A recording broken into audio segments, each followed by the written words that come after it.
Bueno, buenos días, espero que se encuentren muy bien. Este es el segundo video sobre este difícil y polémico concepto que es la democracia. En el video anterior vimos cómo la tradición republicana ha aportado y enriquecido esta idea de democracia contemporánea que tenemos en la actualidad.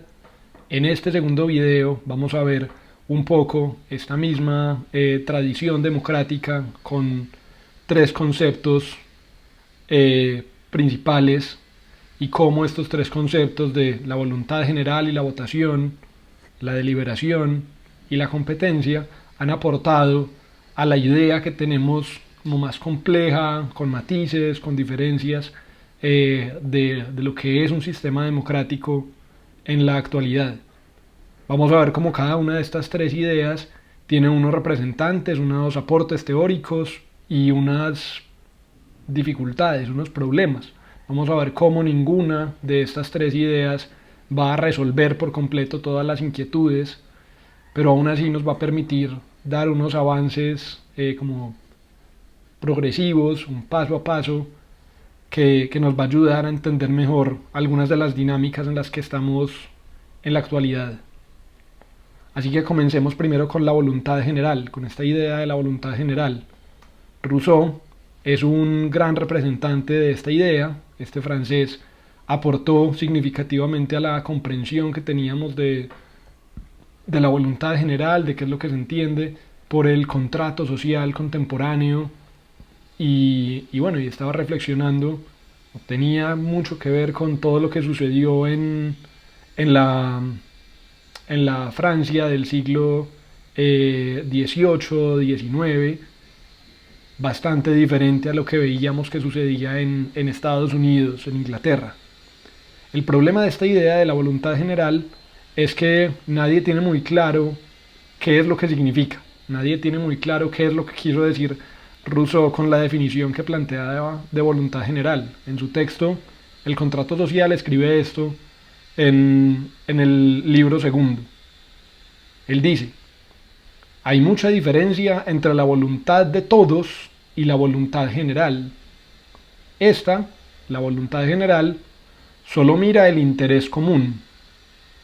La otra, la voluntad de todos, mira el interés privado y no es más que una suma de voluntades particulares, pero quítese de estas mismas voluntades el más y el menos, que se destruyen mutuamente, y quedará, por suma de las diferencias, la voluntad general.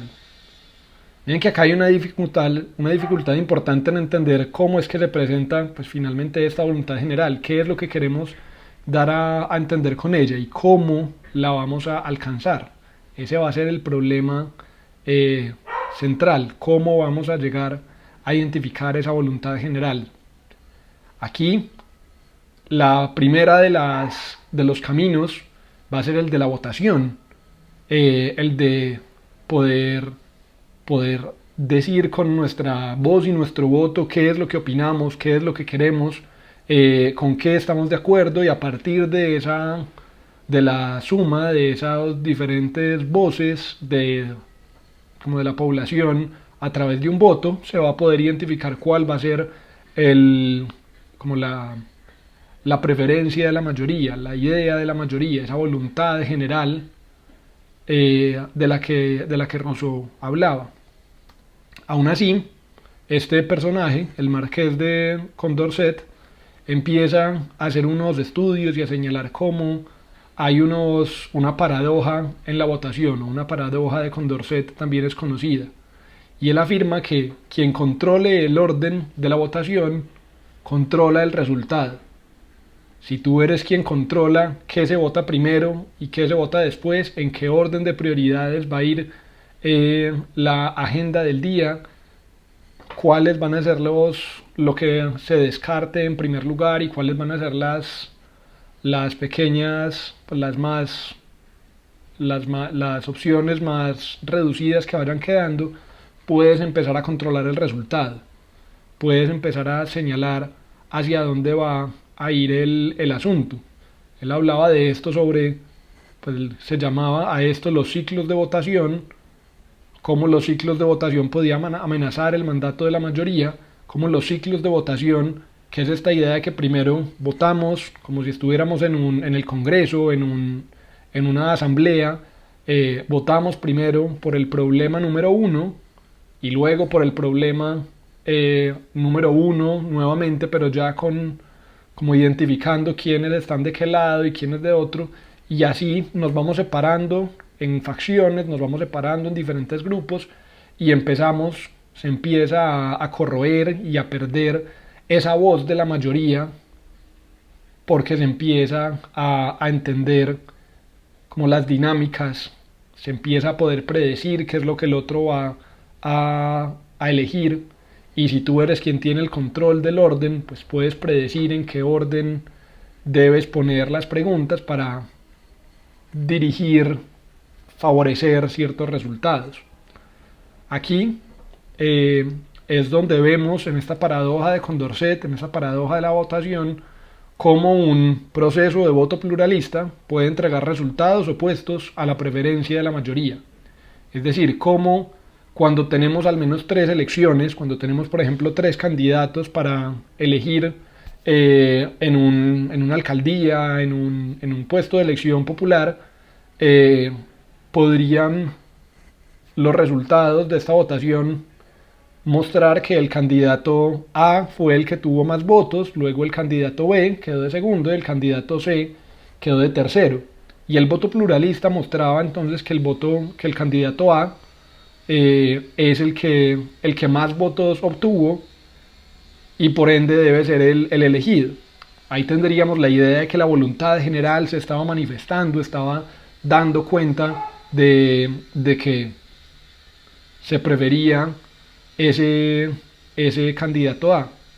Aún así, Condorcet señala cómo, si se mira más detalladamente, podría ser en realidad el orden opuesto, el de la preferencia de la mayoría. Si teníamos estas tres opciones, tal vez sí, es cierto que puede que el candidato A haya sido el que más votos obtuvo, pero en realidad es el que más personas en contra tenía. En realidad, si poníamos a elegir en orden de prioridades a todos los votantes, podríamos tener el resultado completamente contrario. Podríamos obtener el resultado de que la mayoría prefería que fuera el C, en segundo lugar el B y en tercer lugar el A. Es decir, que había más personas que puede que su primera opción no fuera el candidato C, pero que preferían a C, a este tercer candidato, a esta tercera persona, sobre la opción A, sobre la opción que ganó más votos en un primer momento.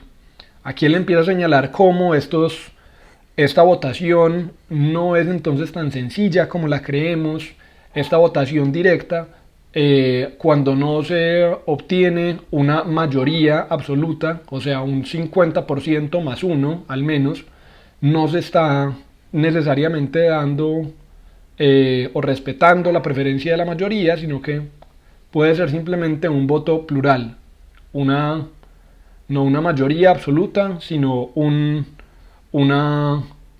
porcentaje plural, un número plural, una mayoría significativa pero no absoluta de la población. Y habría que tener entonces cuidado con esto. Acá Kenneth Arrow, un premio Nobel que vivió en gran parte del siglo XX, nos pregunta y se hace unas cuestiones sobre pues, por qué deberíamos confiar en lo que surja de este mandato de la mayoría finalmente, por qué si tenemos esas advertencias de Condorcet, de otro tipo de autores, de fenómenos del siglo XIX, del siglo XX que mostraban cómo las votaciones presentaban resultados arbitrarios y a veces incluso aleatorios según el orden de las preguntas, ¿por qué debíamos aceptar y confiar en lo que surgía de este orden? Él intenta, a través de muchos medios, a través de muchos estudios, generar una respuesta técnica frente a cómo hacer un sistema de votación racional, cuál es el orden que debemos seguir, cuáles son los parámetros para que estas votaciones sean racionales y nos entreguen un buen resultado y no caigamos en esos problemas anteriormente mencionados, pero él falla. Asimismo, como todos los autores que hemos visto en otras ocasiones que intentan perseguir esta propuesta de un único método que sea técnico y que dé la impresión de que no está tomando elecciones, pues siempre estas organizaciones políticas y sociales, esta búsqueda por la organización social, por el orden social, siempre parte de elecciones que se hacen, de prioridades que se ponen, de ciertas jerarquías de valores que se privilegian sobre otras.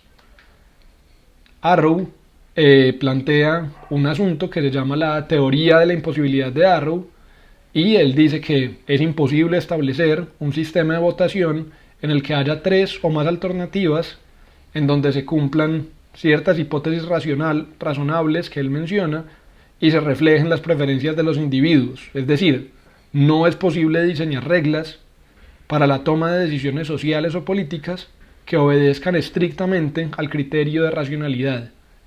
Siempre cuando organizamos un sistema político de elección, de votación, de esa búsqueda de la voluntad general de la que nos hablaba Rousseau, que está tan en el corazón de la tradición democrática, siempre estamos tomando una postura, siempre estamos privilegiando una forma de votación sobre otra, estamos no haciendo una respuesta técnica y completamente neutral, se están favoreciendo necesariamente ciertas formas de proceder sobre otras. Aquí hay, por ejemplo, algunas alternativas, unas propuestas que han surgido, pues, especialmente en Estados Unidos, que es un país que tiene una relación bastante difícil con su sistema de república, pero también de democracia y de cómo hacerlo funcionar, y ellos han propuesto este tipo de votaciones. En Francia también lo han hecho, hay países que actualmente lo tienen y lo aplican, como Australia, como Nueva Zelanda, como varios países pequeños pero representativos de que esto puede funcionar, y ellos lo que hacen es seguir este sistema, esta votación por elección clasificada, para intentar combatir estos problemas de la paradoja de Condorcet, de las dificultades que Kenneth Arrow nos mostraba. Estas son ideas que en Colombia, que en América Latina normalmente no se practican mucho, pero que pueden ser interesantes tener al menos presentes para analizar cómo podría verse la democracia en unos años, o cómo podrían presentarse alternativas que no necesariamente sean echar por la borda y olvidar toda participación activa. Se plantea entonces esta forma de proceder. Cuando uno vote, dicen ellos, que no se vote exclusivamente por el candidato o la candidata que uno desea que lo represente a uno, o sea, por un único candidato, sino que se hace un ranking, se rankea, se clasifica las diferentes opciones. Así entonces uno pone al menos unas 2, 3 o 4 opciones entre los distintos candidatos que haya, y presenta cuáles son su top 3 o su top 4 por los que quiere dar su voto. ¿Por qué esto es importante? Bueno, en el primer caso, en esa línea que es la línea número 2, en la que dice, pues, si un candidato obtiene la auténtica mayoría, o sea, la mayoría absoluta, el 50%, más del 50%, va a ganar. Esa persona, si tiene más del 50%, gana. Ahí vemos entonces que nos dice, en ese caso, que el verde estaría ganando en esa situación. Yo voté por rojo, pero el verde tuvo la mayoría, listo, no hay nada que hacer. En esa primera vuelta se supo quién era el que tenía la mayoría absoluta y todo sale en orden. Aún así, si ningún candidato en esa primera opción, en ese primer conteo, tienen una mayoría absoluta, lo que se hace es que el candidato con menos popularidad, con menos votos, es eliminado. Eso es lo que dice en el número 3, en este renglón número 3 de lo que ven en pantalla. Y lo que sucede en el renglón número 4 es que los votos de ese candidato menos popular que fueron eliminados van a la segunda opción que esos votantes tuvieron. Acá vemos que en la tercera línea entonces eliminamos al candidato rojo porque tenía solamente 2 votos y vemos que esos 2 votos lo que habían hecho era poner como segunda opción el azul o el verde. El azul, perdón, uno de ellos, el verde, el otro de ellos. Eso es lo que dice la línea 4. En la línea 5 vemos dos rayas. En la primera raya vemos cómo esos 2 votos se separaron entonces. Anteriormente azul tenía 3 votos, morado tenía 3 votos y verde tenía 4 votos. Verde era el que estaba ganando en ese primer momento. Debido a la eliminación de rojo, los votos se modificaron y ya quedaron que azul tenía 4 votos y verde tenía 5 votos. Morado solo tenía 3 votos, entonces nuevamente se eliminan. ¿Por qué? Porque tenemos una cantidad de votos total de 12, en este caso, pues para la más fácil representación tenemos 12 votos. Verde tenía 5 votos en total, azul tenía 4 votos en total, ninguno tiene la auténtica mayoría, ninguno tenía más del 50%. Tuvimos que eliminar entonces al candidato menos popular entre esos 3, era morado. Y vemos que los 3 morados, los 3 que habían votado por morado, su segunda opción era azul. Vemos aquí entonces en esa última línea como verde, que parecía ser el que llevaba la delantera al comienzo con 4 votos, es en realidad el candidato es un candidato menos popular que azul. Azul al principio tenía solo 3 votos, pero luego de eliminar a rojo y a morado, es un candidato que terminó con 7 votos, terminó con más del 50%, es un candidato más popular que verde, y es un candidato entonces que representa, según este tipo de propuestas, representa la voluntad general de una forma más genuina que verde.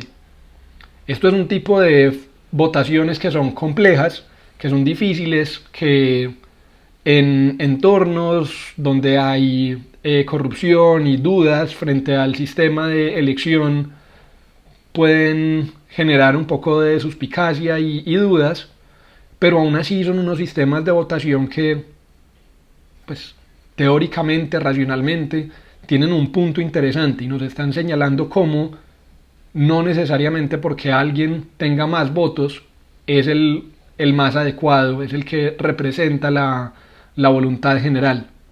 Acá vemos pues cómo hay un sistema político, un sistema de votación diferente que puede servir como alternativa. Esa es una línea de la tradición democrática, esa línea de la voluntad general, de la votación. Aún así, frente a esa línea también hay otro concepto, otra tradición, otro núcleo fuerte de este proyecto democrático que es la deliberación. Aquí vamos a ver a 3 personajes, a 3 formas de entender la deliberación de formas diferentes que han aportado sobre esta problemática, que nos han dicho de diferentes modos qué es lo que pasa con la deliberación. En primer lugar tenemos a Habermas, a Jürgen Habermas, con una propuesta que él llama la situación ideal de aula. Y él dice que acá, en esta parte de la deliberación, la pregunta que nos tenemos que hacer para llegar genuinamente a una democracia en la que podamos confiar es pues, preguntarnos por cuáles son las condiciones en las que las personas pueden llegar a un acuerdo no coercionado. O sea, cuáles son las condiciones que necesitamos que estén ahí, que estén en orden, que estén puestas para que podamos tener una deliberación en donde no haya unas personas que dominen a otras, unas personas que opriman a otras, que las obliguen a votar de un modo u otro. Y él plantea acá unos pasos. En primer lugar, dice que todos tienen que tener una igual oportunidad para participar. En segundo lugar, para esta situación ideal de aula, dice que todos son libres de afirmar, defender o cuestionar cualquier afirmación y que nadie puede coercionar los derechos de estos dos primeros pasos. Esa situación ideal de aula, entonces, tiene que garantizar que todas las personas tengan la oportunidad de participar y que todos seamos libres de afirmar, defender o cuestionar lo que nos venga en gana. Pero esta cuarta condición es la más difícil, la más polémica y la más política y epistemológicamente desgastante y difícil de cumplir de Habermas. Él decía que todas estas personas deben estar motivados solo por el deseo de alcanzar un acuerdo sobre la verdad de las afirmaciones y la validez de las normas de las que se esté hablando. Todos debemos estar motivados por esa búsqueda, no tener unas intenciones escondidas para privilegiar solamente nuestros intereses, sino auténticamente llegar a la verdad de esas afirmaciones, a la validez de esas normas que se están discutiendo. Aquí vemos y podemos tener una resonancia fuerte con esa posición original de la que hablaba John Locke, esa posición en donde estábamos tras el velo de la ignorancia y teníamos unos debates sobre cuáles serían esos principios de justicia que aceptaríamos si no estuviéramos marcados por nuestras particularidades de dónde nacimos, de qué tan inteligentes somos, de qué tan adinerada es nuestra familia y cómo nos crió, de si nacimos en un territorio con guerra o con paz, con un sistema social, una red social fuerte o frágil. John Rawls tenía un poco esta misma idea en la que afirmaba que era posible llegar a estos acuerdos sobre los fundamentos políticos, pero Habermas es más demandante porque nos afirma que las personas tienen que estar motivadas a llegar a los acuerdos finales, tienen que estar motivadas a tener esos debates, a tener esa deliberación que llegue a un buen término. Rawls, cuando estuvo en este camino, terminó diciendo, bueno, este tema de la posición original y del velo de la ignorancia nos sirve más, es como una guía para revisar la situación actual, y terminó modificando su proyecto y hablando más de esta idea del consenso entrecruzado, de estos debates, de esta deliberación que era más política que metafísica. No había que llegar como a que estábamos en la misma línea y estábamos de acuerdo por los mismos argumentos y estábamos de acuerdo con la verdad de las afirmaciones, con que esta norma era la que más nos gustaba a todos, como por los mismos motivos. Rawls decía, si la gente se puso de acuerdo, déjela que esté de acuerdo, nos ponemos de acuerdo por diferentes motivos y no tenemos que tener la respuesta última de por qué. Para Habermas eso no es así. Para la situación ideal de aula de Habermas sí tenemos que tener claro, sí tenemos que estar puestos en el mismo punto, en la misma línea, tenemos que estar en la misma mesa, tenemos que estar en un consenso completo, y eso es lo que hace de Habermas en ese sentido un pensador de la certeza, de esa ilustración temprana que no está buscando, que lo que está buscando es que estemos en una certeza absoluta de que lo que estamos acordando, pues lo estamos acordando por los mismos motivos, por los mismos argumentos. Esta situación ideal de habla, entonces, esta forma de deliberar, de esta democracia deliberativa, es bastante exigente. Conceptualmente está muy bien defendida por este autor que tradicionalmente es nombrado como parte de una segunda generación de la escuela de Frankfurt, pero vemos que es difícil de llevar a cabo. Es difícil de llevar a cabo esta situación ideal de aula como en la realidad política del mundo y de los diferentes países, para resolver entonces con la deliberación este problema de la voluntad general, de la tradición democrática. Frente a esto hay algunas propuestas como las de Fishkin, de las encuestas deliberativas, de esa búsqueda entonces por la democracia deliberativa, pero no completamente general, en donde todos tengamos la posibilidad de participar y todos vamos a hacer uso de la palabra y todos vamos a ponernos de acuerdo, sino a partir de lo que él llama las encuestas deliberativas.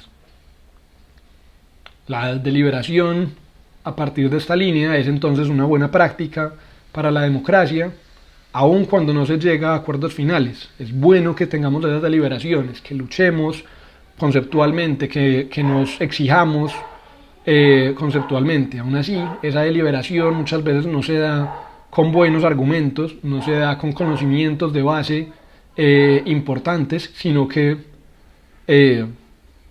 tiene otras dinámicas de comportamiento que pueden ser problemáticas. Frente a eso, entonces, estas encuestas deliberativas proponen una forma de proceder en la que primero se selecciona aleatoriamente a un grupo representativo de esas personas que van a ser impactadas por la población, por la política que se está encuestando, que se está debatiendo. Se selecciona de forma aleatoria ese grupo representativo, luego se paga por el tiempo perdido o invertido, mejor, en este proceso. O sea, no es un castigo, es una forma de proceder en donde se recompensa a las personas por estar ahí. Entonces se busca que de ese modo pues, no lo estén haciendo de mala gana, sino que realmente estén pues de un buen modo participando en esta encuesta deliberativa. Y acá es donde viene una parte importante de este proyecto, de esta alternativa frente a la deliberación.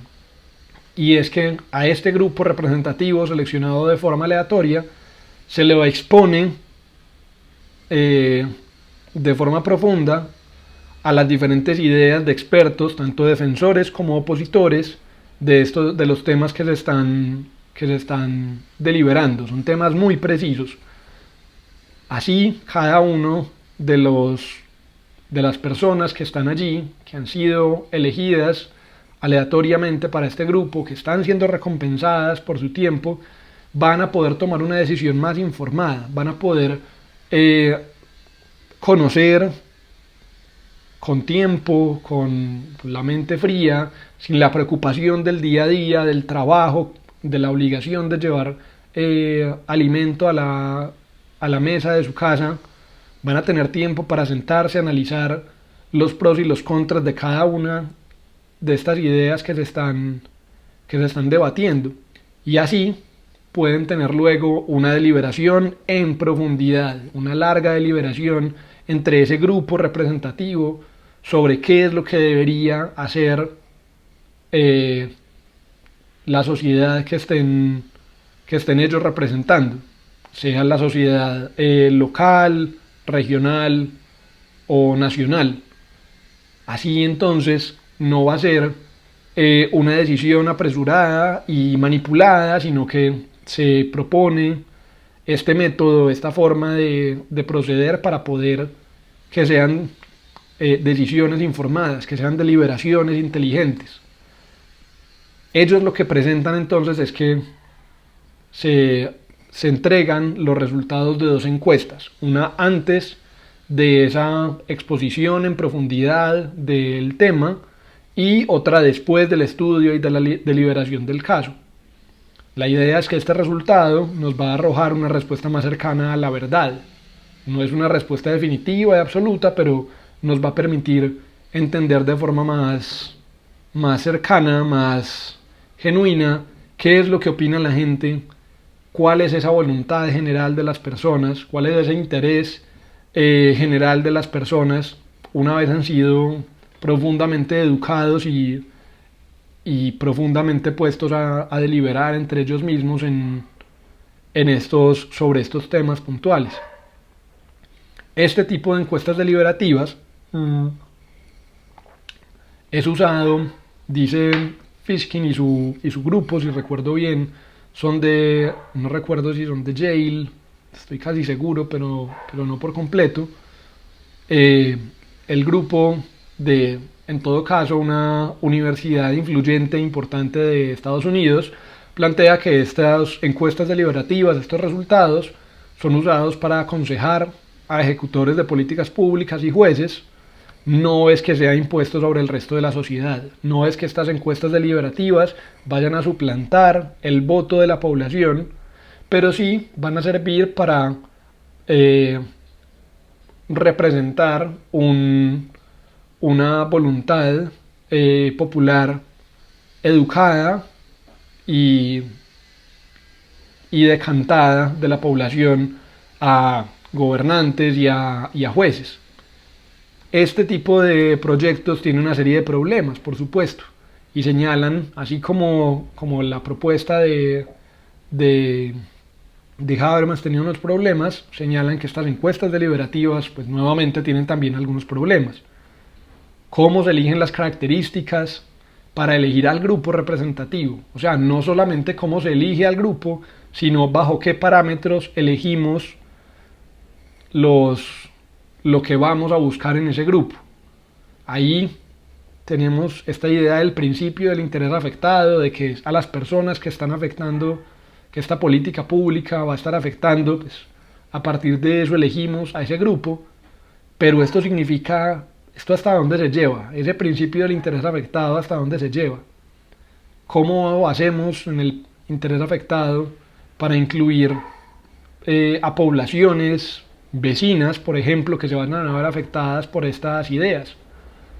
Los debates económicos no implican y no impactan solamente a una población cerrada, sino que también impacta con quienes están comerciando. O puede estar impactando a los migrantes que estén allí o que vayan a llegar. O puede estar impactando a las generaciones venideras que no tienen ni voz ni voto en ese momento. Es difícil entonces incluir a ese grupo representativo.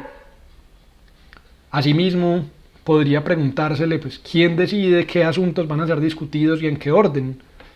Recordemos lo que mencionamos al comienzo de este video sobre la paradoja de Condorcet y las problemáticas que Kenneth Arrow señalaba sobre las votaciones, y acá también funcionaría sobre la deliberación. Si ponemos el orden de las preguntas y el orden de los temas que se van a deliberar, si lo controlamos, pues podemos estar manipulando hacia dónde va a ir ese resultado de la deliberación. Y asimismo, pues, cómo serían enmarcadas y expresadas las preguntas y hacia qué preferencias, cómo vamos a estar enunciando la problemática, y en esas palabras que estamos usando, cómo podemos estar inclinando la balanza hacia un lado o hacia el otro. Quien hace la pregunta tiene un gran poder sobre la respuesta.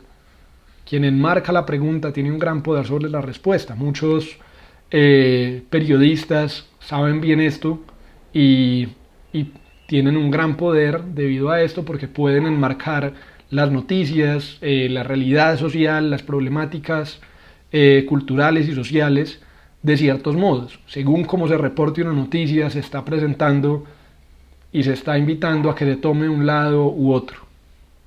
Y finalmente, un otro problema de estas encuestas deliberativas lo ha señalado David Kahneman y se me olvida el nombre de Sunstein. Estos son dos importantes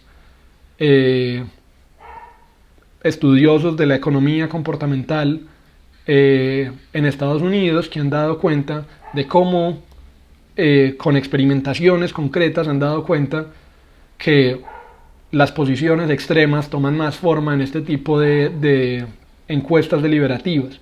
Han dado cuenta cómo en estos pequeños grupos, si hay unas posiciones extremas frente a ese tema, si son temas polémicos, fácilmente pasa que las personas que tenían unas miradas más moderadas tienden a tener una voz más baja frente al asunto, y las voces de los extremos se incrementan y tienen más fuerza y más representación dentro de estas encuestas deliberativas. Esto genera entonces una serie de problemas también frente a esa recomendación, esas recomendaciones que pueden estar tomando y obedeciendo y siguiendo los gobernantes o los jueces. No es entonces tampoco un buen modo o un modo completamente técnico, racional y neutral estas encuestas deliberativas, así como tampoco lo era la situación ideal de aula. Parece que no tenemos entonces una solución como sencilla y rápida frente a la deliberación tampoco, así como no la teníamos frente a la votación y la voluntad general. Por último, acá aparece la sabiduría de las multitudes, que es una especie de condensación entre estos dos planteamientos de la democracia que hemos estado escuchando hoy. Estas ideas de la votación y estas ideas de la deliberación. La sabiduría de las multitudes lo que dice es, y apuestan, es por una forma completamente opuesta a la deliberación para hallar la verdad. Afirma entonces que la deliberación es un proceso de persuasión y de manipulación en donde podemos tener se pueden perder las voces de esa voluntad general y se pueden estar dando más cuenta de las personas que tienen como unas personalidades más fuertes, unas capacidades retóricas más fuertes. La sabiduría de las multitudes lo que quiere y lo que defiende y los resultados que muestra, porque esto lo hacen por supuesto con análisis experimentales, con estudios concretos, muestran que la opinión media de las respuestas de una multitud, sin debates y sin acuerdos, muestran ser bastante precisas. Esta idea entonces de una votación masiva, de una votación multitudinaria, sin deliberación, sin debates, sin acuerdos previos entre unas facciones y otras, sino poner a votación masiva las problemáticas, da cuenta de una precisión bastante asombrosa. Esta idea de las sabidurías de las multitudes dicen que en esos grupos de liberación, como los planteados por Fishkin, o en esas situaciones ideales de aula tan hipotéticas y difíciles de conseguir de Habermas, lo que pasa es que las personalidades fuertes dominan y se termina por entregar un resultado viciado. Así como el mercado global se autorregula y funciona de acuerdo a millones de decisiones independientes, asimismo el comportamiento, la votación masiva se autorregula y entrega un resultado estable, genuino y confiable, diría este tipo de líneas y de pensamientos. Aún así, pues este tipo de líneas también tiene unas problemáticas, deja la toma de decisión con una gran fragilidad, ante la manipulación, la misma manipulación que hay en los mercados. Acá estamos confiando de que hay una información completa y estamos confiando en que hay una información verídica. Estamos confiando en que esa sabiduría de las multitudes, sin debates y sin acuerdos, va a estar bien informada, va a tomar unas decisiones independientes y se va a poder autorregular entre ella. Aún así, pues ya en economía hay una serie de reflexiones, de estudios, de conclusiones bastante sólidas que dan cuenta que los mercados no se autorregulan a sí mismos porque no tienen una información completa, porque no tienen una información completamente verídica y porque se están privilegiando unos intereses sobre otros. Acá entonces, pues, la sabiduría de las multitudes también nos entregaría unos problemas profundos para entender y poder llegar finalmente a esa voluntad general que tanto estamos persiguiendo. Acá entonces estamos ante el fracaso de la deliberación. ¿Será? No podemos llegar entonces al consenso planteado por Habermas, tampoco esa búsqueda por la verdad a través de la deliberación de Fishkin. La no deliberación de la sabiduría de las multitudes también falla para darle un piso firme a la voluntad general. Todas estas ideas tienen problemáticas por lo que ya habíamos mencionado de los ciclos de votación, por la paradoja de Condorcet, por los problemas señalados por Kenneth Arrow.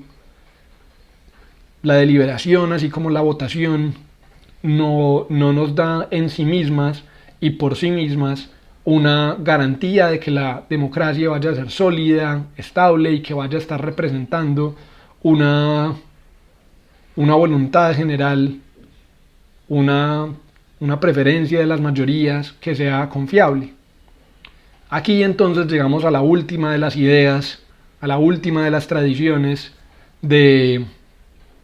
al último de los conceptos tradicionales de esta línea democrática, que es el de la competencia. Vamos a ver dos grandes tendencias en esta idea de la competencia. En primer lugar, hay que decir que esta tradición democrática, la competencia, se opone a la idea de poner a la ambición a contrarrestar la misma ambición de la tradición republicana. En el video anterior lo mencionábamos, esta idea de las facciones de la tradición republicana, las facciones que se hacen pesos y contrapesos entre ellas mismas. Pues, esta idea de la competencia es como el equivalente en la tradición democrática a esta idea de las facciones. Es la idea de que se tiene que poner en competencia. Hay una competencia por el poder a lo largo del tiempo sin que haya una dominación. Hay una competencia que sí le da el poder, sigue el mandato de las mayorías, sigue la elección, la votación de las mayorías, sí hay una legitimidad en esa manifestación de elección popular, pero eso no puede ir en detrimento de los derechos de las minorías. Eso no puede estar cancelando, no puede estar siendo usado para justificar la dominación, la opresión de quienes perdieron. De este modo, entonces, es que la democracia nos está hablando no solamente del voto de la mayoría, sino también de los derechos de las minorías. La democracia no es solamente este sistema, entonces, que da cuenta de qué es lo que la mayoría desea, sino que también da cuenta y respeta o defiende más bien como este eslogan en donde pues, vamos a estar defendiendo que solo por ser de la minoría a ti no te pueden decir que no. Solo por ser parte de la minoría no te pueden dejar a un lado y dejarte completamente ignorado del sistema, del proceso político democrático. Así hay una serie de organizaciones políticas que se ven en países como Gran Bretaña, en la Casa de los Comunes, en donde la oposición siempre está dando cuenta y haciendo una veeduría del poder que tiene el grupo de turno, el grupo que tuvo la mayor cantidad de votos. La oposición, la minoría, está haciendo una veeduría, una revisión constante de su actuar, y está ahí para presentarle al público, para presentarle al pueblo, a los ciudadanos, una alternativa de poder, una alternativa de forma de proceder, una alternativa que va a estar constantemente diciendo: yo no haría la política de este modo, yo no generaría esta política pública, sino que generaría esta otra. El gobierno está generando estas formas de proceder que van en detrimento de la población en su mayoría. La oposición está ahí para hacer competencia, para mostrarse como una oposición real de poder que está a la espera de ganar ese poder por un tiempo, de ser el mandato de la mayoría por un tiempo, y que ese poder dominante que hay en este momento pase a ser la oposición por un tiempo. En teoría, la democracia debe ser, o se señala más bien en esta línea de la competencia de la tradición democrática, que no es democrático un Estado en donde no haya alternancia de poder. Necesariamente tiene que haber alternancia de poder para que haya una tradición democrática auténtica. Estos personajes, Buchanan y Tullock, hablan sobre el cálculo del consenso en su texto, en donde hablan sobre los fundamentos lógicos de la democracia constitucional, y ellos hacen diferentes estudios sobre, por una parte, los costos externos esperados y por otra parte, los costos esperados de la toma de decisiones. Lo que dicen es que en el primero de ellos, los costos externos esperados son cruzados con el número de individuos necesarios para tomar una decisión colectiva. Entre más individuos se requieran, menos es el costo externo que representa. Es decir, si hay hacen un cálculo en donde dan cuenta de que si se está defendiendo una política, si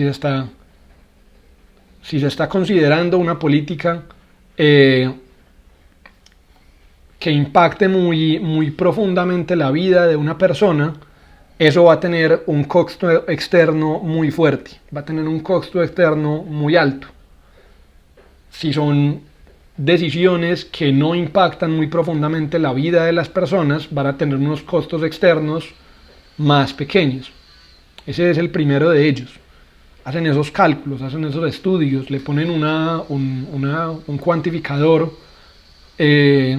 para representar ese peso de los costos externos esperados. Y eso lo suman y lo complementan con los costos esperados de la toma de decisiones. Esos costos esperados de la toma de decisiones son el valor del tiempo que cada individuo debe invertir para llegar a un acuerdo. Entre más individuos se requieran, más alto es el costo para la sociedad. Este segundo cálculo lo que da cuenta es de si le ponemos un costo, le hacemos un cálculo a partir del cual si se requiere una mayoría absoluta, pues es más difícil tomar una decisión si se requiere una mayoría absoluta que si se requiere solamente una mayoría significativa. Es decir, si solamente tenemos que ser la opción que tiene más votos que las otras, es más fácil llegar a eso que llegar a tener el 50% más uno. Y es más fácil esos dos casos que un consenso absoluto. Acá ellos nos van a estar diciendo, entre más individuos se requieran, entre más votos yo tenga que tener totales para poder implementar una política, más alto es el costo para la sociedad, más costoso, más valor va a tener, más tiempo va a tener que ser invertido para tomar esa decisión. Si todos tenemos que estar de acuerdo en algo, vamos a tener que tener unos largos debates, unas largas negociaciones para poder llegar a un resultado. Estos son los dos costos que ellos van a analizar entonces. El primero, nuevamente, dicho de algún modo, como el impacto que tiene la decisión sobre la vida de las personas. El segundo, la cantidad de tiempo que se requiere para tomar esa decisión. Basándose en esos dos elementos, ellos van a hacer un cálculo. Este libro lo que hace es hacer un cálculo que busca minimizar los costos sumados de ambos. ¿Qué es lo más eficiente? ¿Qué es lo más efectivo entre estos dos? Y a partir de eso, lo que hace es plantear que entre más importante sea un tema para uno, los costos externos, más dispuesto va a estar uno a que se deban pagar costos adicionales en la toma de decisiones. Es decir, que se necesite una gran mayoría o una unanimidad, esto con el fin de protegerse. Si los costos externos son altísimos, si mi vida está en riesgo, en juego, con una decisión, yo estoy dispuesto a que esa votación tenga que tener solamente pueda pasar si es unánime. Y de ese modo yo estoy dispuesto como individuo, como supuestamente un individuo económicamente racional, yo estoy dispuesto a que esa votación sea tan ardua sea muy costosa para la sociedad, porque si va a acabar con mi vida, pues solamente es necesario que yo me oponga y con eso ya voy a bloquear el asunto. Así entonces, este estudio de Buchanan y Tullock propone una jerarquía de temas que regulan el papel de la participación social. Lo que dice es que no todos los temas tienen que ser puestos a votación porque pues, las personas viven bastante ocupadas y hay unos costos externos, unas implicaciones en muchas personas pues, que son muy pocas, que en realidad no afecta demasiado su vida, en cambio sí afecta mucho la cantidad de tiempo que requiere. Entonces hay cosas que no se tienen que poner a votación, otras cosas que sí impactan mucho a las personas, entonces se deben poner a votación. Y hay ciertas cosas que impactan tantísimo a las personas que le debemos dedicar una inversión de tiempo, unos costos de tiempo bastante altos, como las elecciones de presidentes, como referendos que se planteen, como diferentes problemáticas que impacten profundamente la vida de las personas. Ahí es donde la participación social sí es genuinamente necesaria y exigida. Estos autores tienen el problema de que no están considerando desde dónde se está iniciando, así como lo decíamos entonces con análisis bastante anteriores en nuestros videos, está viciado hacia el status quo, está viciado hacia el orden establecido. Está defendiendo la idea de que si las cosas están así por un proceso histórico y se instituyó esta organización social, si hay algo que a mí no me conviene, yo voy a poder defender, si hay un cambio que a mí no me conviene, yo voy a poder defender que ese tipo de cambios ni siquiera se pongan en consideración a la votación popular porque van a estar yendo en contra de mis beneficios, en contra de mis intereses. Este tipo de propuestas entonces sobre el cálculo del consenso también están confiando tal vez en exceso en la voluntad de todos, en la capacidad institucional de un Estado de ignorar los intereses privados de algunos poderosos y reconocer la voluntad general. Vemos acá entonces que en esta tradición democrática sigue estando presente siempre pues, cómo identificamos esta voluntad general. ¿Cómo lo hacemos con votación? ¿Lo hacemos con deliberación? Si es con deliberación, ¿a quiénes incluimos? ¿A quiénes no? ¿Cómo los incluimos? ¿Hacemos una votación masiva para seguir la idea de la sabiduría de las multitudes? ¿Hacemos un tipo de jerarquía, como esta línea nos propone, en donde ciertas cosas se pongan a votación y ciertas cosas no? Y en cada una de estas ideas hemos visto que hay problemáticas. Así la tradición democrática, el contexto contemporáneo, ve que tiene problemas constantemente sobre qué se pone a votación y qué no, y de qué modo los ponen a votación. Y finalmente llegamos a este autor polémico e influyente que habla sobre la democracia mínima en su texto Capitalismo, Socialismo y Democracia. Schumpeter habla sobre cómo él afirma que el poder en la política es un monopolio natural, así como lo diría posteriormente Robert Nozick y su defensa del libertarianismo, pero aún así también se necesita competencia dentro de ese monopolio natural del poder en la política. Se necesita competencia, así como se necesita competencia en los mercados, para fomentar su eficiencia y el control del abuso del poder. Schumpeter es un economista que está llevando y está tomando los análisis, las ideas de la economía y los está llevando a la organización política. Esto va a entregar una serie de resultados interesantes, pero también polémicos, como veremos posteriormente.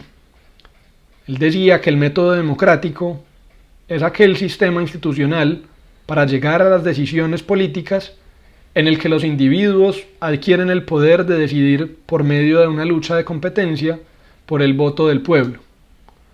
Esto es una idea bastante diferente a la idea federalista, a esa tradición republicana de dividir el poder, de poner que estuviera el poder dividido en el poder ejecutivo, en el poder legislativo, en el poder judicial. Acá hay una tradición, una propuesta, unas reflexiones que hablan sobre la competencia interna por el poder y cómo la autorregulación se da a partir de esa competencia. Hay una confianza, una apuesta que no va a las instituciones separadas de estas tres líneas, sino que va a la idea de como de la libre elección de las personas. Nuevamente, esto es una reflexión desde la economía, es una analogía del mercado. Así entonces, como en el mercado hay unas firmas que están tratando de hacer ganancias vendiendo productos y bienes a los consumidores, que desde su soberanía de consumo pueden demandar lo que desean o simplemente pueden buscar una firma que se los ofrezca. En el mercado se sigue esta lógica. En el mercado, decía Schumpeter, se sigue que hay unas corporaciones, unos negocios que están tratando de hacer dinero ofreciendo bienes y servicios, y uno como consumidor tiene la libertad de elegir uno u otro y abandonar una corporación, un mercado, una marca determinada si no le está saciando sus intereses. Él decía que la democracia debía funcionar de ese mismo modo y funcionaba pues finalmente de ese mismo modo. Acá entonces, cambiando las palabras que están en cursiva por las palabras que están entre paréntesis y en negrilla, sería pues, esta analogía con el mercado. De este modo entonces pues, hay partidos tratando de ganar votos. Lo que están haciendo es vendiendo o ofreciendo ciertas legislaciones, ciertas políticas, ciertos valores a sus votantes, que desde la legitimidad de la democracia pueden demandar lo que desean, puede decirle a esos partidos que tienen que ofrecerles otras legislaciones u otras políticas, y si esos partidos no se los ofrecen, pues simplemente pueden cambiar a otros partidos, pueden cambiar a otras firmas. Si esta empresa no me está dando, no está saciando mis necesidades, pues yo puedo pasarme a otra empresa que sí lo sacie. Esta es la idea, esta es la propuesta en la que se confía en el enfrentamiento de ideas, en la que se confía en el choque de ideas en la esfera pública, de la que nos hablaba John Stuart Mill hace varias semanas. John Stuart Mill nos hablaba sobre cómo esa oposición de ideas, esa defensa de la oposición, nos ayuda a estar chocando y previniendo como del estancamiento, nos puede estar ayudando a no caer en dogmatismos, nos puede estar ayudando a que vamos a llegar a la mejor de las situaciones posibles. La democracia entonces puede permitirnos este debate, esta oposición, esta competencia para controlar los abusos de poder de unos, para controlar la aplicación de las políticas, y nos va a estar entregando siempre el mejor de los resultados posibles, así como el mercado y la economía de mercado nos entrega el mejor de los resultados posibles. Pues esto, pues como ya muchos sabrán, es bastante polémico y va a ser pues un asunto de gran debate a lo largo de todo el siglo XX y pues ya aún en el siglo XXI. Hay una reflexión que Schumpeter y varios de los colegas con los que él trabajaba plantean, que aún sigue siendo vigente y que es muy interesante, y es una prueba bastante difícil para comprobar que una democracia sea auténticamente una democracia, basada en esta idea de la competencia, en esta idea de la alternancia de poder. Ellos lo que decían es que una democracia es realmente auténtica cuando el poder se ha intercambiado al menos dos veces y el orden se ha mantenido, el orden social se ha podido mantener. O sea, cuando hay un poder que haya gobernado por un tiempo, haya perdido las elecciones y haya entregado el poder a su opositor, ese es el primer cambio de poder. Y cuando ese que fue opositor, que se volvió el poder establecido por un tiempo, el poder legítimo por un tiempo, pierda también unas elecciones y entregue el poder nuevamente.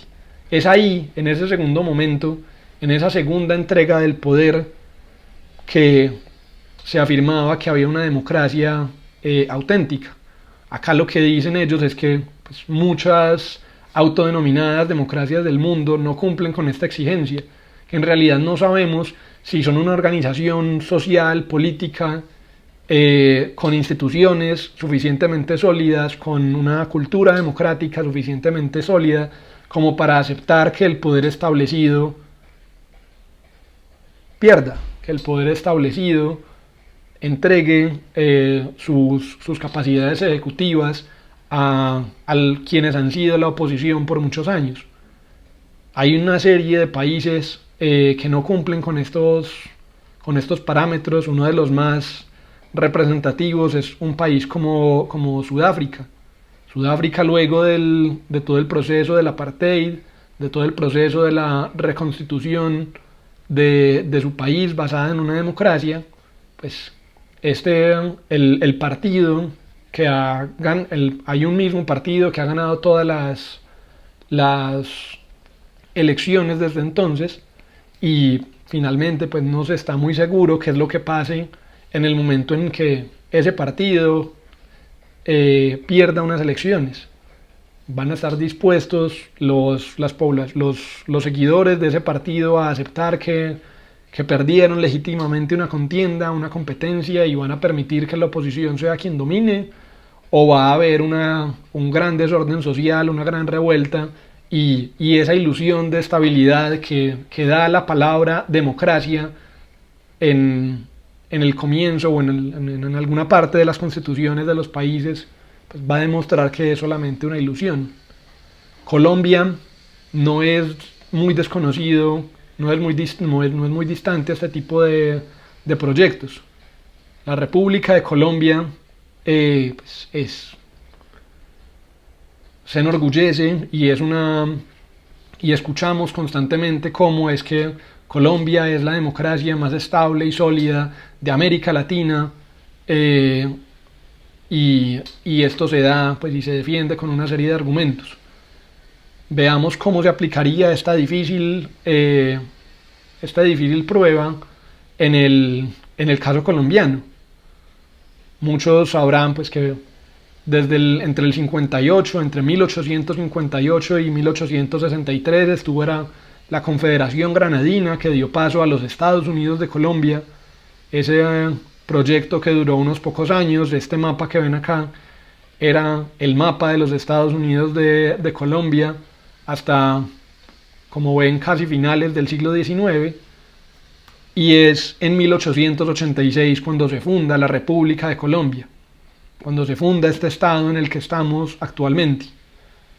Tendremos que ver cuánto tiempo pasa en este estado para que se entregue una vez el poder y se entregue una segunda vez el poder, y ahí es cuando, según esta prueba, estaríamos siendo auténticamente una democracia. Normalmente se dice que Colombia es la democracia más estable de América Latina porque desde 1886 tiene una democracia sólida y estable. Bajo esta regla, pues, lo importante es ver a partir cuál fue el año en donde se dio esa segunda entrega del poder. En 1886 y hasta 1900 estuvo el Partido Nacional, un partido con unas ideas nacionalistas y proteccionistas fuertes, un partido que era fuertemente católico, que mezclaba lo que posteriormente se iba a conocer como algunas ideas conservadoras y liberales, y en 1900 pues, dio paso a la hegemonía conservadora, al poder del Partido Conservador, que duró hasta 1930. Este fue el primer paso, del Partido Nacional al Partido Conservador. Y el Partido Conservador dio un segundo paso, entregó su poder al Partido Liberal en 1930 hasta 1946, a gran medida. Acá hay una serie de detalles históricos de la difícil historia política de Colombia que estoy dejando por alto, pero es con finalidades de representar más claramente esta problemática. Acá entonces diríamos, pues, fue a partir de 1930 que se dio esa segunda entrega del poder. Desde ahí entonces es que Colombia podría ser considerada una república bajo una democracia, bajo este parámetro, bajo esta prueba. Aún así, no es tan fácil. Desafortunadamente la historia la historia política de Colombia está azotada por bastantes expresiones de violencia y, y desórdenes. En teoría esta prueba estaba dirigida a que en ese segundo paso se estaba probando que había una institucionalidad, una cultura democrática sólida, que aceptaba el cambio de poder, que aceptaba la competencia, la alternancia del poder en el país, pero aún así, como muchos sabrán, pues hay una serie ardua de problemas a lo largo desde 1946 con el conservador Mariano Ospina, que vuelve al poder luego de esos años de dominio del Partido Liberal. Ese presidente de la República cerró el Congreso en 1946. Ese hecho en casi cualquier otro país del mundo pues daría cuenta de un quiebre en la historia política del país memorable, en donde pues la república se pondría en duda y esa tradición democrática pues se mostraría frágil ante estos poderes más autoritarios. Mariano Ospina gobernó hasta el 50, cuando lo sucedió Laureano Gómez, también conservador, que había sido el único candidato que se había presentado a las elecciones en 1949. Aquí empieza a haber una serie de problemas. Pues el candidato del Partido Liberal se había retirado luego de los asesinatos constantes y sistemáticos a líderes políticos en esa época.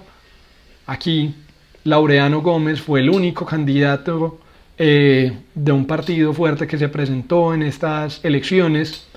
Unas elecciones con un único candidato, pues sí son finalmente unas elecciones democráticas legítimas. Al año de gobierno de Laureano Gómez, él es reemplazado por Roberto Urdaneta, quien gobierna hasta 1953. Normalmente se dice que por razones de salud. Hay otros que señalan otra serie de juegos de poder internos, pero Urdaneta era como el heredero, el continuador de Laureano Gómez, pero ahí en 1953 llega el golpe de Estado de Gustavo Rojas Pinilla, un golpe de Estado con todas las letras de la palabra, aunque también en la tradición política colombiana, en la historia colombiana, normalmente se intente mostrar esto de diferentes modos, se intente presentar una buena cara de este proceso de Gustavo Rojas Pinilla, que sin duda lo tuvo, pero pues finalmente, así le quieran llamar un golpe de opinión, pues desde las ciencias políticas y desde la filosofía política sigue cumpliendo con todas las características de haber sido un golpe de Estado. Y esto fue sucedido por el Frente Nacional, que estuvo entre 1958 y 1974. El Frente Nacional, en donde en un momento gobernaba el partido, pues se hace una alianza entre el Partido Liberal y el Partido Conservador, en donde primero gobernaba un partido y luego gobernaba otro partido, y así se la pasan por todos estos años. Frente a este panorama, pues ese tipo de evaluación planteada por Schumpeter de que haya dos veces una alternancia de poder y que cuando se dé dos veces esa alternancia de poder se va a estar demostrando que hay una estabilidad política, una estabilidad en la cultura democrática del país, pues la República de Colombia da cuenta de que esa evaluación, ese examen, hay que ponerle otro tipo de parámetros también. Ese examen, Colombia, la República de Colombia lo superó en 1930, solo menos de 20 años después empezaría una serie de expresiones autoritarias muy fuertes en el país que finalmente irían hasta el final del Frente Nacional cuando ya teníamos realmente la posibilidad democrática genuina de elegir entre diferentes candidatos y no solamente a partir de un pacto político entre liberales y conservadores. Acá queda ya al pensamiento de cada uno si realmente pues Colombia ya ha tenido una democracia. Entonces desde 1886 con esa nueva constitución que estuvo vigente hasta el 1991, o si empezó la democracia en 1930, o si esa democracia estuvo suspendida y fue retomada en 1974. Ya ahí quedan en sus consideraciones sobre qué es lo que sucede en este caso específico.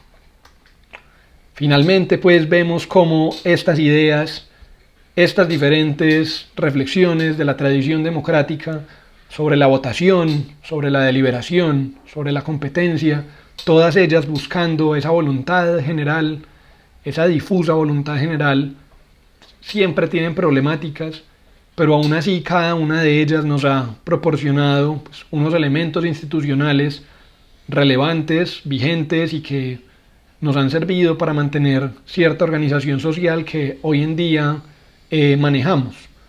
Las votaciones las aplicamos, las deliberaciones las aplicamos, la competencia y la alternancia de poder las aplicamos, pero aún así seguimos teniendo una serie de problemáticas importantes en este tipo de situaciones. Noam Chomsky, un importante autor estadounidense, tiene este documental que se llama Requiem por el sueño americano.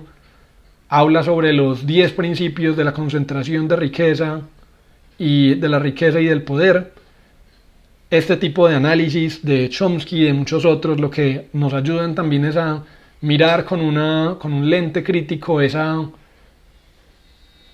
ideas de la votación, de la deliberación, de la competencia, de esta tradición democrática, pero también nos ayuda a mirar con lentes críticos esa tradición republicana que vimos en el video anterior sobre las facciones, sobre la división de poder y cómo pues, esa concentración de la riqueza y del poder actual del siglo XXI pues, está dificultando el buen funcionamiento de esta democracia contemporánea que tenemos, de esta democracia que hace uso de una tradición republicana mezclada con una tradición democrática. Los invito a ver este documental de Chomsky, es bien interesante, creo que se consigue sin ningún problema en las diferentes plataformas, en los comentarios, en la descripción de este video les voy a dejar algún link para que puedan mirarlo. Con esto llegamos al fin de este video. Con esto les dejo unas últimas dudas sobre esta reflexión democrática y con esto damos paso a una última sesión sobre la democracia, sobre unas reflexiones contemporáneas de democracia con la que cerraremos nuestro curso de política en este caso, con la pretensión de dejar por ahora unas inquietudes para analizar qué es lo que pasa en nuestra sociedad aquí y ahora. Así que les agradezco mucho la paciencia, el acompañamiento en esta extensa sesión. Nos vemos en el próximo video y hasta pronto.